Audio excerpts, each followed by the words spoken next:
Most politicians have used the Ukraine invasion card to justify the massive inflationary burst in 2021 to 2023. It doesn't matter if inflation was already elevated prior to the war. Supply chain disruptions, demand recovery, wage growth, corporate profits, many excuses were used to justify inflation, except the only one that makes aggregate prices rise in unison, which is the creation of more units of currency well above demand. Inflationists will always blame inflation on anything and everything except the only thing that makes all prices, which are measured in monetary units, rise at the same time. Money supply growth rising faster than the real economic output. Supply chain disruptions, commodity inflation, are caused by monetary expansion. More units of currency going to relatively scarce assets. It's more expensive to purchase or to hire any transport or any freight. All of those things are only happening because there is more money in the system, more units of currency going to commodities. Commodities are not a cause of inflation, they are a consequence of inflation. Profits, wages, or commodities are not the causes of inflation. As I said before, they are consequences. The unit used to measure prices is weakened by massive increase of its supply. If we measure a table and it's 12 inches where we look and then we use a different measure, it doesn't mean that the table is larger. It means that we have changed the unit of measure. If the inch has changed, that is what's happening with money. It is as if I sell apples measured in glasses of milk, and suddenly the issuer of milk puts hundreds of gallons more in the market. My apples will cost more glasses of milk to adjust to the reality of the new unit of measure. That is inflation. Inflation is not rising prices. Inflation is the destruction of the purchasing power of the currency. Long-term inflation expectations have risen. And they have risen quite significantly to the highest level in 12 years. This is important because we have seen a new narrative. The narrative is that 2% inflation is not bad, but we may be happy with 3, maybe 4%. Hold on a second. Inflation is accumulative. 3-4% per annum is a massive destruction of the purchasing power of the currency, certainly a massive destruction of real wages and deposit savings. So, why do commodities plummet in the middle of a China recovery and elevated demand growth and tight supply? Monetary factors again. The massive rate hikes and the subsequent monetary contraction have impacted the internationally quoted prices of goods all over the world. It is more expensive to purchase storage, finance margin calls, hire tankers, and start long positions. If commodities and the Ukraine war were to blame for inflation, why is the consumer price index still so elevated? Furthermore, why is core CPI so elevated? Think about this. If commodities were the cause of inflation, inflation by now would be below 2% for a very simple reason. All commodity prices have round-tripped to the levels before the Ukraine invasion, and even actually lower in the case of oil and in the case of other commodities. This is an important factor to understand, is that one unitary price may rise because of an exogenous factor. One price may rise because of a war, and there may be an increase in a couple of prices because of tight supply. Absolutely, they can. It's aggregate prices what they don't tell you about. The only thing that can make aggregate prices rise in unison is more units of currency issued to pay for the same goods and services. Think about this for a moment.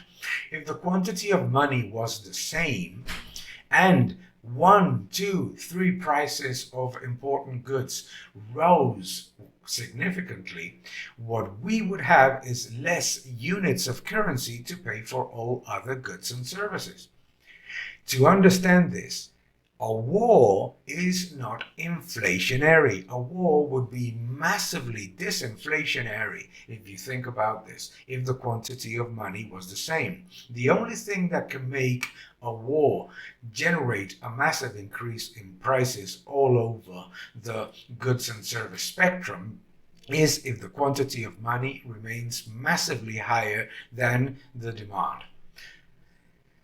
Central banks engineered the massive inflationary burst, and it's proven by the Bank of International Settlements. Claudio Borio has a fantastic paper talking about it, and now find that it is relatively easy to reduce annualized inflation from 9-10% to 5-6%. However, it is extremely difficult to bring it to 2%. Furthermore, it is even more difficult to bring it to the levels that would require prices to be back to the levels we were in 2020. And it's important to understand when people say that we have had massive monetary expansion and we didn't have inflation, is that one, yes, we did. We had massive inflation in financial assets. That's what quantitative easing created in the first place. Yet money velocity was coming down. That's why the quantitative theory of money is so important. Money velocity was coming down, money supply was growing. We saw massive inflation in assets, but it didn't transcend and it didn't transmit to goods and services. What happened in 2020 was the most dangerous monetary experiment in history, which was creating 5 times more money in 3 months than what we called monetary expansion in the quantitative easing period. However, when everybody was in lockdown and all of that increase in money supply went to what? Government spending. So what ended up happening is that the transmission mechanism of monetary policy went straight from money creation to government spending, and thus created a huge level of inflation that we are suffering and that we continue to suffer. Remember that inflation is accumulative. What no central bank wants to tell you is that the only way in which inflation will be brought down significantly is a massive recession, because they engineered fake growth via money supply growth and public spending, and therefore to bring down inflation, the only way in which they can achieve it is creating a huge recession. That is why they talk of a soft landing that is impossible if they truly wanted inflation to fall permanently. However, they don't, because the new narrative is that you need to be used to 3-4% per annum inflation, which means that wages and your deposit savings will be obliterated. Furthermore, we need to understand that money creation is never neutral. Money creation is never neutral. It hugely, massively, and disproportionately benefits the first recipient of money, which is government, the most indebted part of the economy and the first recipient of newly created money, and hugely and disproportionately affects negatively and destroys the real wages and the deposit savings of workers.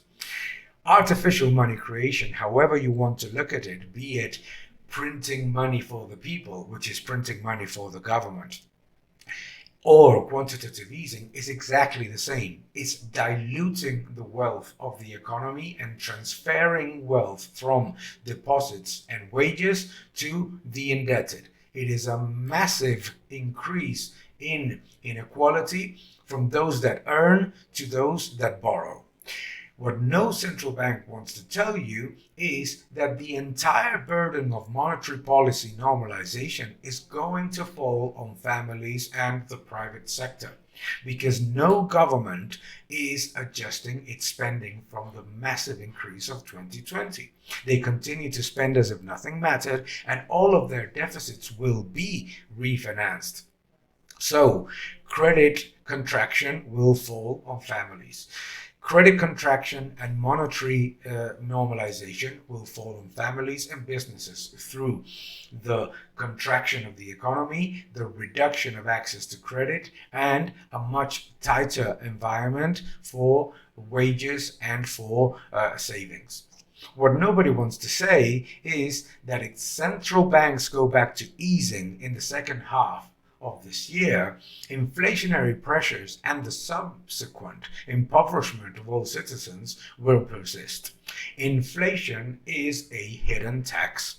There is absolutely no way in which the issuer of money is going to create enough currency to generate wealth that compensates the destruction of the purchasing power relative to the real demand of that currency, because the incentive of government is always to transfer its fiscal imbalances to everybody else via the destruction of the purchasing power of the currency. So no, there is no such thing as the people's economy.